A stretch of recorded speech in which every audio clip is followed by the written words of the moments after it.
어려운 선택이라는 제목으로 함께 말씀 나누기 원합니다. 죄송합니다. 아직 자막이 안 바뀌었네요. 우리가 둘 중 하나를 선택하려면 또 고민하는 경우들이 있고 주저하는 경우가 있습니다. 심한 사람은 이제 결정 장애를 앓는 분들은 뭔가를 결정을 못해서 답답하기도 하고 또 손해를 보기도 하고 때를 놓쳐서 재상, 형사적인 또 처벌을 받는 그런 경우들도 있기도 합니다. 우리가 간단하게 중국집에 갔을 때 짬뽕을 드십니까? 또 짜장을 드십니까? 이것 하나도 선택을 해야 됩니다. 탕수육은 부먹이 맞습니까? 찍먹이 맞습니까? 답은 꼭먹이랍니다. 꼭꼭 씹어 먹어야 된다고 우리 어르신들 꼭꼭 씹어 먹으셔야 소화도 잘 되시고 또 건강에 도움이 되십니다. 우리가 학생들 시험을 치고 또 진급시험 또 자격증 시험 볼 때도 이 모르는 거 잘 찍어야 되지 않습니까? 그것도 선택하는 거죠. 그리고 외출할 때에 옷을 캐주얼하게 입어야 될지 정장을 입어야 될지 오늘 같은 날 이 반팔을 입고 와야 될지 긴팔을 입고 와야 될지 고민이기도 합니다. 늘 겨울하고 여름에 고민입니다. 어떤 분들은 목사님 에어컨 꺼주세요. 추워 죽겠어요. 어떤 분들은 몸에 열이 나서 이렇게 에어컨 틀어두고 부채질하고 선풍기 들고 다니는 분도 계셔요. 또 겨울에 또 반대로 다니시고. 그래서 여러분들 긴팔 좀 입고 오시든지 아니면 좀 두꺼운 거 하나 가져오시고 또 겨울에는 또 얇은 옷을 입고 오시든지 서로 체질 따라 다 다르죠. 이것도 다 선택을 해야 됩니다. 식당 가서 무엇을 먹을 것인가. 그리고 또 우리 카페가 요즘 많지 않습니까? 우리 교회 주위에도 맛집들이 많은데 어떤 음료를 마실 것인지 우리가 선택하게 되죠. 요즘 어르신들 참 그 음식 사 먹기 또 음료수 사 먹기 얼마나 힘듭니까? 사람이 접대를 안 해요. 요즘은 다 기기가 있어가지고 키오스크 앞에서 뭐 하나 눌러야 되는데 잘못 누르면 계속 또 오류가 나서 반복하고 뒤에 줄이 갑자기 2배로 늘면 불안해서 그냥 포기하고 집에 가는 분도 계시고 저도 초기에 그랬습니다만은 그래서 무엇을 선택해야 될지 작은 생활 속에서도 결코 쉽지 않은 상황을 맞이하기도 합니다. 그런데 조금 더 우리가 확대하면 어떤 학교를 가야 될지 어떤 또 직장을 선택해야 될지 더 중요한 것은 배우자는 어떤 배우자를 만나야 할 수 있을지 심지어 또 학원 선택이나 이런 것보다 세상 사람들이 요즘 신도 내가 선택한다 이 정도로 무서운 시대를 또 맞이하고 있는 것을 보게 됩니다. 오래된 고전 중에 한 책이죠. 프란시스 세프가 쓴 그러면 우리가 어떻게 살 것인가 라는 책이 있습니다. 오래된 책이지만 이 시대에도 동일한 고민을 하게 하는 책이죠. 그래서 현대사회와 문명의 치명적인 어떤 위험, 위기들을 초래하게 되는데 그 이유가 무엇인가를 진단하고 해법을 제출하고 있죠. 그래서 초기 기독교에서부터 현대에 이르기까지 우리가 수많은 위기를 겪고 있죠. 그것은 결국은 하나님의 말씀에서 떠나고 인본주의 또 포스트 모더니즘 또 유물사관에 입각한 인간이 세속으로 돌아간 것 때문이다. 그래서 인본주의에 기초한 세계관에 따른 당연한 결과 필연적인 결과물을 우리가 경험하고 있다라고 하면서 그러면 어떻게 회복해 나갈 것인가에 대한 이야기를 하죠. 하나님께서 계시하신 하나님의 말씀이야말로 바로 진리로 복귀하는 유일한 길이다라고 기독교 신앙, 기독교 정신으로 말씀을 하고 있습니다. 우리 인생은 이 삶의 문제, 죽음의 문제 우리가 직면하고 있죠. 그래서 모든 사람은 이 두 세계 사이에서 갈등하고 또 고민하며 살아가고 있습니다. 어떤 사람은 인생을 잘 살아서 다른 사람들에게 덕을 끼치고 참으로 오래 기억되고 또 아름다운 훌륭한 사람으로 기억되는 사람도 있습니다. 그러나 어떤 사람들은 자기 정욕을 위하여 살고 남에게 또 자기 욕망 따라 살다 보면 해를 많이 끼치고 손해를 준 사람도 있죠. 기억되고 싶지 않는 그런 삶을 살아가는 사람도 있는 것입니다. 만약 삶과 죽음을 선택하라면 이 선택해야 하는 순간이 온다면 우리가 무엇을 고르겠습니까? 그리고 내가 그 선택한 이유가 무엇이냐라고 물으면 선택 기준이 무엇이라고 말씀할 수 있겠습니까? 우리가 오늘 바울을 보면 그는 산다는 것과 죽는다는 것이 무엇인지 분명히 알고 분명한 기준이 있었고 그 기준을 따라 살아가고 있었죠. 이것은 삶과 죽음의 문제는 바울뿐 아니라 우리 모두에게 중요한 문제라고 할 수 있는 것입니다. 그는 분명히 살든지 죽든지 그리스도의 영광을 위한 분명한 신앙 고백을 하죠. 우리가 몇 주 전에 20절을 살폈던 적이 있죠. 그리고 예수 그리스도를 빼고는 내가 생사의 문제를 거론할 필요가 없을 정도로 주님이 그의 모든 것이 되심에 대한 고백을 하게 됩니다. 그래서 우리가 이 말씀들을 계속 1장 말씀들을 전제로 생사에 대한 바울의 가치관이 무엇인가를 통하여 이 시대를 우리는 어떻게 살아갈 것인가 함께 고민하며 또 기도하기를 원합니다. 그래서 우리 읽었던 22절 같이 읽겠습니다. 그러나 만일 육신으로 사는 이것이 내 일의 열매일진데 무엇을 택해야 할런지 나는 알지 못하노라. 바울에게 있어서 살아있다는 것은 무엇입니까? 열매로 표현하고 있죠. 열매가 있는 사역이다, 이렇게 표현합니다. 육신으로 사는 것이 내 일의 열매일진데 그렇게 말하죠. 그래서 이 열매는 어떤 노력에 대하여 얻어지는 결과물이죠. 수확물, 농업과 비유하면 또 수확물이라고 할 수 있습니다. 바울의 삶은 헛되지 않는 사역이었다. 그리고 또 귀한 수확물이었다라고 표현할 수 있는 것이죠. 사실 우리 인생은 그렇게 감격적이고 늘 감사 기쁨이 넘쳐나는 인생은 아닙니다. 보통 사람들이 하는 말들은 무엇입니까? 고달프다는 거죠. 어린이들도 유치원 갔다 오고 학교 갔다 오면 가방 던지면서 힘들어 죽겠어요. 청소년, 청년들은 더 그렇죠. 또 우리 가장들, 우리 어른들도 그렇지 않습니까? 고달픈 인생입니다. 그런데 이 바울에게 있어서는 더할 나위 없이 황금 같은 시간, 이것이 바로 살아있는 것이다 라고 말씀을 하고 있습니다. 값진 열매를 딸 수 있는 절호에 찬스했던 것입니다. 그래서 바울에게 있어서 이 삶이 아주 귀한 시간인 이유는 주님 위하여 잠깐 주신 시간에 내가 일할 수 있고 사역할 수 있기 때문이었던 것이죠. 우리가 주를 위하여 일할 수 있는 기간은 정해져 있습니다. 여러분, 주일 예배드리고 이렇게 내가 건강하게 걸어와서 예배드릴 수 있는 거 그리 오래 가지 않습니다. 지금 여기 계신 분들 보면 대교에 40, 50대 되시는 분도 있고 우리 청년들도 계십니다만 50년 이상 사실 분들이 몇 분이나 계시겠습니까? 또 100년 이상 사실 분들이 몇 분 계시겠습니까? 그리고 1년에 주일 예배 52번 한 분도 결석 안 한다 치더라도 그렇게 봉사하고 또 예배드릴 시간이 많지 않은 것이죠. 코로 숨쉬며 살아있는 이 순간뿐인 것입니다. 그래서 이 바울은 살아있는 날이 너무나 소중하다, 그런 고백을 하고 있습니다. 가능한 한 많은 씨를 뿌려야죠. 그래서 씨앗을 많이 뿌리면 가을에 농부가 풍성한 소출을 얻게 됩니다. 복음의 씨앗을 열심히 뿌리고 열심히 전도하고 선교해야 풍성한 또 영적인 열매를 맺을 수 있는 것이죠. 게으르면 소출이 열매가 줄어들 수밖에 없는 것입니다. 그러면서 죽는다는 것은 무슨 의미입니까? 21절에는 이는 내게 사는 그리스도니 죽는 것도 유익함이라 라고 말하고 있죠. 그래서 이 죽는 것도 유익하다, 유익이라는 단어를 사용하고 있습니다. 이것은 얻어지는 것, 그런 의미가 있는 것입니다. 보통 죽음은 사람들은 무엇으로 이야기합니까? 인식합니까? 끝이죠. 끝, 상실, 끝으로 이해합니다.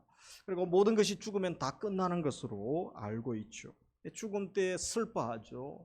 그리고 안타까워하고 또 절망에 우울에 빠지게 되는 것이죠. 그러나 바울은 반대의 생각을 가지고 있습니다. 그는 죽음에 대한 분명한 믿음이 있었죠. 얻음으로 생각하는 거죠. 죽음은 무엇을 얻는 것이다. 왜냐하면 죽음 이후에 주님과 함께 할 분명한 확신이 있었기 때문에 죽음 이후에 누릴 영광에 대한 확신으로 그는 얻음이라고 고백하고 있는 것이죠. 그래서 이 죽음에 대하여 그리스도인들은 바울처럼 시각이 달라야 됩니다. 여러분, 죽음이 세상의 끝이고 죽음이 절망이고 낭망이고 상실이라고 생각하면 장례식장에 대성통곡하고 울고 왜 안 오냐고. 제가 예전에 부모님 오래전에 돌아갔을 때 안 믿는 고모가 오셔가지고 자녀들 안 온다고 우리 다 믿고 우리 교회는 이제 발인 예배를 드리지 않고 천국 환송 예배, 천국 이승하셨다 이러는데 안 온다고 신앙 없는 분들은 자녀들을 혼을 내시더라고요. 그래서 또 형수들은 울기도 하고 그렇게 한 적도 있습니다. 우리가 이 죽음에 대한 해석이 다르면 그럴 수 있는 것이죠. 실제로 그리스도인에게서 죽음은 이 영광의 문으로 들어가는 출발이죠. 출발점. 그리고 이 땅에 내가 믿음의 선한 일을 한 바로 상급받는 날이고 주님과 함께 영원히 살 날에 대한 그런 소망이 있어야 되는 것입니다. 바울에게 있어서 그런 의미에서 죽음은 하나도 아쉬울 것이 없습니다. 이 세상 사람들이 제일 두려워하는 것이 무엇입니까? 죽는 것이죠. 그러나 전 세계에서 조사를 해보았습니다. 가장 죽음을 두려워하지 않는 사람이 어떤 사람이냐? 이 대한민국 사람 중에서 그죠? 예수 믿는 사람들 죽으면 천국 가니까 더 좋아하는 거죠. 그리고 우리는 항상 북한이 핵무기 가지고 언제 쏠지 모르잖아요. 늘 죽음의 공포 때문에 있기 때문에 그렇게 또 덤덤하게 살아가지 않습니까? 외국 가서 친구들한테 물어보십시오. 어떻게 대한민국에 사냐고. 믿음으로 살고 은혜로 살고 잘 살고 있다고. 우리는 믿음이 있기 때문에 이런 말을 할 수 있는 것입니다. 그래서 살아있으면 주의 일을 할 기회로 여겼죠. 죽으면 주님과 함께 영원히 살 것이기 때문에 바울은 이 생사 문제에 발목 잡혀 끌려다니지는 않았다는 것입니다. 생사를 초월하여 살았던 것이죠. 그래서 우리도 바울처럼 분명한 성경적 가치관, 세계관이 있으면 오히려 우리 삶의 현장에 일어나는 일들, 밖의 어려움들, 또 내일에 대한 절망, 암담함이 있습니까? 결정되지 않은 일들이 있습니까? 너무 두려워하거나 낭망하거나 슬퍼하지 않을 수가 있는 것입니다. 핵심은 무엇입니까? 우리가 사는 이유, 더 좋은 쪽이냐, 더 필요한 쪽이냐, 이것이 문제라는 것입니다. 신앙은 나의 유익을 위하여 사는 삶이 아니죠. 하나님의 영광과 또 우리 형제의 행복, 이웃 사랑을 위하여 우리가 존재하는 것이죠. 그래서 이 바울이 고민에 빠졌습니다. 23절 같이 읽습니다. 내가 그 둘 사이에 끼었으니 차라리 세상을 떠나서 그리스도와 함께 있는 것이 훨씬 더 좋은 일이라 그렇게 하고 싶으나 내가 육신으로 있는 것이 너희를 위하여 더 유익하리라. 그래서 이 바울의 딜레마가 23절에 있죠. 내가 그들 사이에 끼었다. 여기 끼었다라는 말이죠. 그래서 여러분 어떤 건물 사이에 껴있거나 물건 사이에 껴서 꼼짝달싹 못할 때 그죠? 그 엄청난 압박, 공포에 빠지게 되는 것입니다. 그런 느낌이죠. 바울이 스트레스를 그렇게 받고 있는 것입니다. 열심히 주의 일을 하고 싶은 마음도 있지만 그러나 또 이 세상의 사역을 마감하고 하나님과 함께 하고 싶은 마음이 더 많은 것이죠. 그래서 갈등에 빠졌습니다. 솔직한 심정은 지금이라도 주님 부르시면 하나님의 영광 가운데 나아가기를 바울은 더 원하고 있습니다. 그러나 바울의 이 심적 부담은 또 한 가지 이유 때문에 더 큰 것이죠. 그래서 이런 두 가지 결정사항에 놓여 있지만 바울은 무엇을 선택하게 됩니까? 이 땅에 남아 주의 일을 하는 것보다 오히려 주님 앞에 가는 것이 더 유익하지만 그가 선택한 것은 이 땅에 남아있는 자들을 위하여 살기를 결정하는 것이죠. 그래서 23절 하반절에 보면 차라리 세상을 떠나서 그리스도와 함께 있는 것이 훨씬 더 좋은 일이라 그렇게 하고 싶으나 그의 마음은 그렇다는 것입니다. 그런데 이 땅에 남아있는 것을 그가 더 선택하죠. 그 이유가 무엇입니까? 좋은 쪽을 택하지 않았다는 거죠. 자신에게 좋은 쪽을 택하지 않고 오히려 자신에게는 좋지 않을 수 있고 다음 차선으로 좋을 수 있지만 다른 이유 때문에 다른 것을 결정하게 되죠. 육신에 머물 것을 고집하게 됩니다.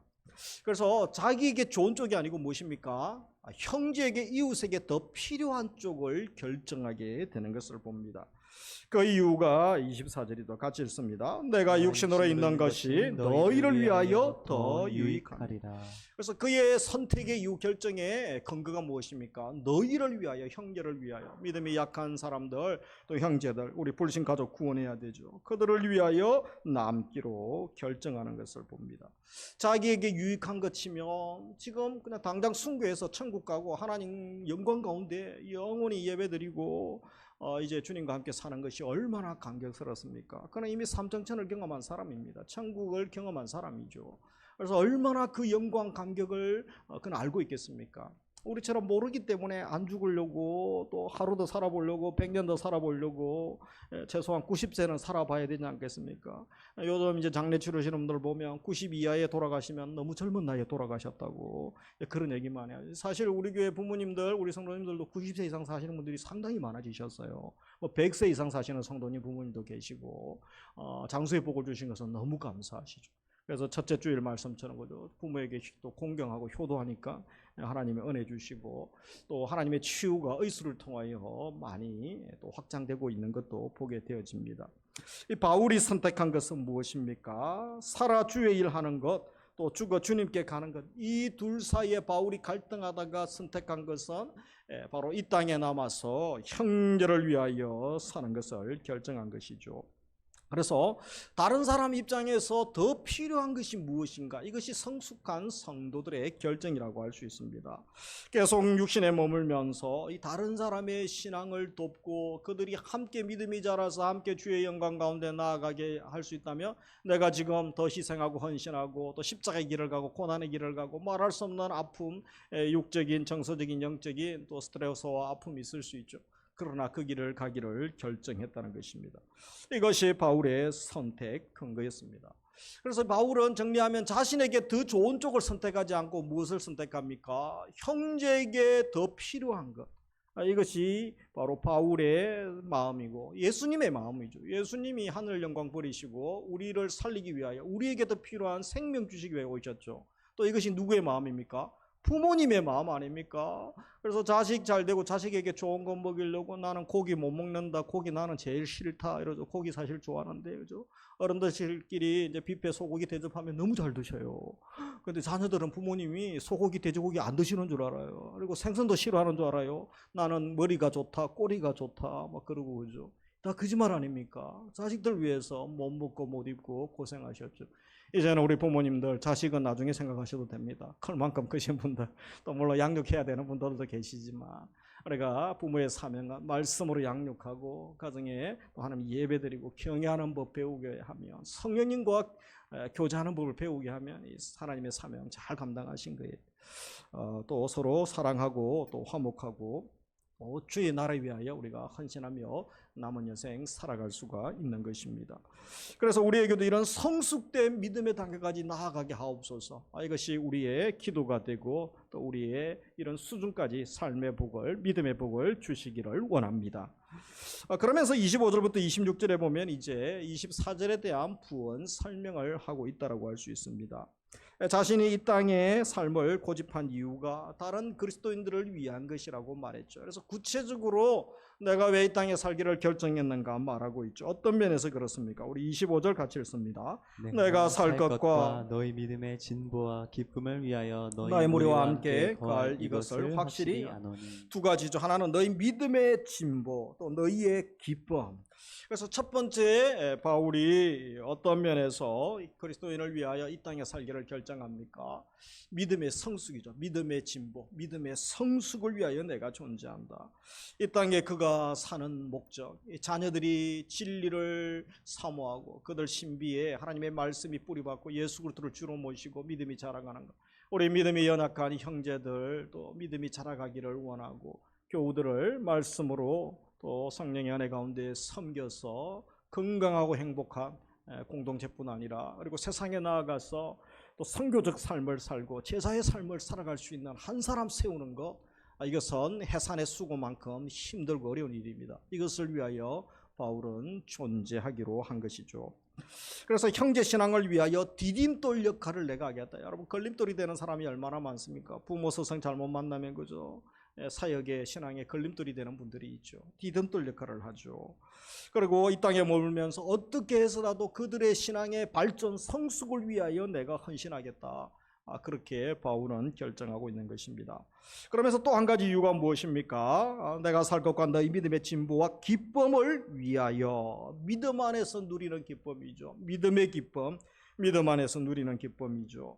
그래서 이들은 바울과 함께하고 또 바울과 함께 동력하는 것이 얼마나 기쁘고 가슴 설레인지 모릅니다. 다른 그리스도인들에게 기쁨을 안겨주는 인생으로 살아가는 것. 우리 좌우에 계신 분, 또 사랑방 전도회의 주일학교 부서 청년들, 우리 신앙 공동체 형제 자매들 사이에 내가 기쁨이 되는 분들이 있죠.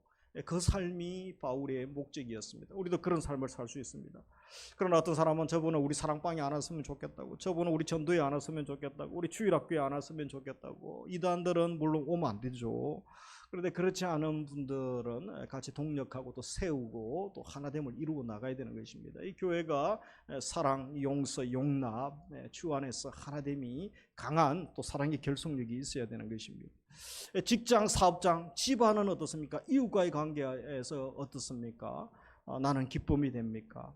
아니면 나는 악취를 바라고 있지 않습니까? 슬픔이 되고 걱정거리, 근심거리가 되고 있지 않습니까? 기쁨이 되는 삶을 그는 결정하고 그렇게 살아가는 것입니다. 그래서 기쁨을 안겨주는 인생으로서 26절에 보면 내가 다시 너희와 같이 있으므로 그리스도 예수 안에서 너희 자랑이 나로 말미암아 풍성하게 하려 함이라. 함께 있는 거죠. 함께 동력하고 함께 가면서 너희의 기쁨이 자랑이 풍성하게 하고자 한다. 다른 사람에게 기쁨을 주는 인생, 나 때문에 그들이 슬픔이 떠나가고 우울이 떠나가고 절망이 떠나가고 힘을 얻고 다시 일어나고 기뻐하고 또 박장대소할 수 있는 모습을 상상해 보십시오. 얼마나 기쁩니까? 나만 기쁜 것이 아니고 그들만 기쁜 것이 아니고 주님께서 참으로 칭찬하시고 기뻐하시는 줄 믿습니다. 그래서 우리가 바울의 이 모습을 보면서 나는 왜 살고 있는지, 나는 또 무엇을 위해서 살고 있는지 우리의 모습을 돌아볼 수 있기 원합니다. 누가복음 12장에 보면 어리석은 부자 비유가 나오게 되죠. 한 부자가 있었습니다. 농사를 짓는데 밭에 농사를 짓는데 그죠? 또 풍년이에요. 소출이 많아질 것을 예상합니다. 그래서 이 가을에 이제 가을 거지를 하면 곡식 늘 창고가 부족하죠. 그래서 미리 예견해서 리모델링을 합니다. 크게 창고를 짓습니다. 가을이 되니까 정말 풍년이 되어서 수확물이 얼마나 많은지 모릅니다. 얼마나 기쁘겠습니까? 그가 이런 말을 하게 되죠. 내 영혼아 열에 썰 물건을 많이 쌓아두었으니 평안히 쉬고 마시고 즐거워하라. 그래서 더 이상 또 기쁠 일이 없는 것이죠. 이렇게 기쁘고 감격스러울 수가. 그때에 하나님의 음성이 들려오는 것이죠. 어리석은 자야, 오늘 밤에 내 영혼을 도로 찾으리니 너 준비한 것이 누구의 것이 되겠느냐. 하나님이 일침을 놓으시지 않습니까? 사실 21세기 우리 시대의 이 부자는 어리석은 부자가 아닙니다. 자수성가하고 성공하고 자기가 잘 먹고 잘 살기 위하여 성공하기 위하여 꿈을 이루기 위하여 얼마나 노력했습니까? 열심히 농사를 지었던 사람입니다. 존경할 만한 사람이죠. 남들 놀러 가고 게으를 때 그도 자기는 또 여행 안 가고 또 아끼고 저금을 하고 또 부지런히 살아서 많은 또 재산을 얻게 됐습니다. 본받을 만한 사람, 칭찬할 만한 사람 아닙니까? 왜 하나님이 이 사람을 책망하고 있습니까?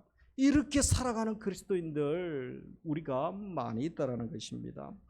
이것은 자기를 위하여 재물을 쌓아두고 자기를 위하여 살아가고 있는 사람, 하나님에 대하여는 가난하죠. 부유하지 않은 자들에 대한 경고다라고 말씀하고 있는 것입니다. 그는 자기 배를 채우고 자기 행복을 위하여는 그렇게 열정적으로 모든 에너지와 정력을 다 쏟으면서 부지런히 살고 성공했습니다. 괜찮은 사람, 부자 소리 들을 수 있었습니다. 그러나 하나님의 것을 인정하지 않고 살아가는 이유, 왜 살아야 하는지, 그 돈을 어디에 써야 되는지에 대한 이야기는 하나도 없는 것이죠. 오직 자기 가족, 자기 행복, 자기 배만 위하는 삶입니다. 사실 우리 중에도 이런 생각 가지고 예배드리는 분이 있지 않습니까? 한국 교회에 이런 분들이 많다는 것이 문제인 것이죠. 우리 생명은 소유의 넉넉함에 있지 않는 것입니다. 그래서 이 바울의 삶의 목적, 살아가는 이 땅의 삶을 결정한 이유가 우리도 분명한 또 목적의식을 가지고 분명한 가치관을 가지고 살아야 할 이유가 여기에 있는 것입니다. 요즘 스마트폰 또 디지털 기술들 그죠? 카메라가 얼마나 발달하고 있습니까? 그래서 요즘 이제 휴대폰으로 이렇게 영화도 찍기도 하고 그리고 아주 화질이 좋은 고퀄리티의 그런 사진들을 남기기도 합니다. 우리 교회도 비전 페스티벌 가지면서 지금 5월 또 우리가 포토존 만들어서 사진 촬영하지 않습니까? 너무 많은 분들이 반응해 주셔서 감사합니다. 사랑방전도의 가족들, 친구들 단체로 많이 찍어 놓으셨더라고요. 그래서 여러분 식사하시고 바로 집에 가지 마시고 그리고 커피 한잔 하시면서 로비에 감사 카드도 보시고 감사 트리도 한번 읽어보시고 그리고 또 사진들도 보시고 또 챌린지 오늘 영상 보셨죠? 얼마나 귀엽습니까? 될까 말까 좀 반응해 줄까 했는데 생각보다 많은 분들이 동참해 주고 제가 좀 망가지니까 우리 성도님들이 따라서 해주시니 얼마나 더 감사한지 모릅니다. 내년에는 제가 연습을 많이 해가지고 잘할 계획입니다. 그래서 틀린 영상 계속 유튜브에 올려두기로 했습니다. 그래서 우리가 이 감사하게 되죠. 근데 이 좋은 사진들 보면 뭐 전문가가 찍어서 사진이 이렇게 화질이 좋게 나온 게 아닙니다. 어떻게 이렇게 예쁘게 잘 나옵니까? 그것은 바로 주제, 인물과 그리고 또 그 사물들을 포커스를 잘 맞추는 거죠. 초점을 잘 맞춰서 찍으면 그렇게 좋은 작품 또 좋은 사진이 나오게 되는 것입니다. 이것을 보면서 우리 신앙 승리, 우리 인생 승리의 비결이 무엇인가를 생각해 보게 되었습니다. 그것은 무엇입니까? 여러분, 초점을 흐린 사람들이 얼마나 많은지 모릅니다. 신앙의 초점이 흐려요. 인생의 초점이 흐린 사람들이 얼마나 많은지 모릅니다. 우리는 초점을 분명히 할 수 있는 은혜를 주시기를 원합니다. 우리 인생의 분명한 초점이 무엇입니까? 나를 사랑하시고 내게 생명 주시고 내 인생의 목표 흔들 깃발 오직 나사렛 예수 그리스도, 나를 위하여 십자가에서 피투성이가 되시고 생명까지 주신 예수 그리스도, 그분 한 분인 줄 믿으시기 원합니다. 그때에 우리도 바울처럼 분명한 또 목표를 향하여 달려가고 그분께 집중할 수 있습니다. 그러면 모든 것이 선명해집니다. 여러분, 초점이 흐리면 아무리 잘 찍어도 엉망이 되죠. 작품이 나올 수가 없습니다.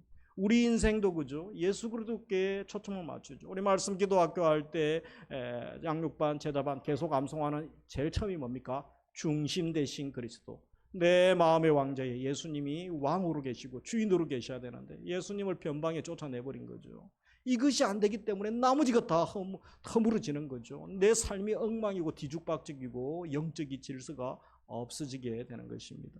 오늘 2부 예배 들으시는 분들은 예수님과 초점을 잘 맞추시고 영적 방향을 분명히 할 수 있는 은혜 주시기를 주님의 이름으로 축복합니다.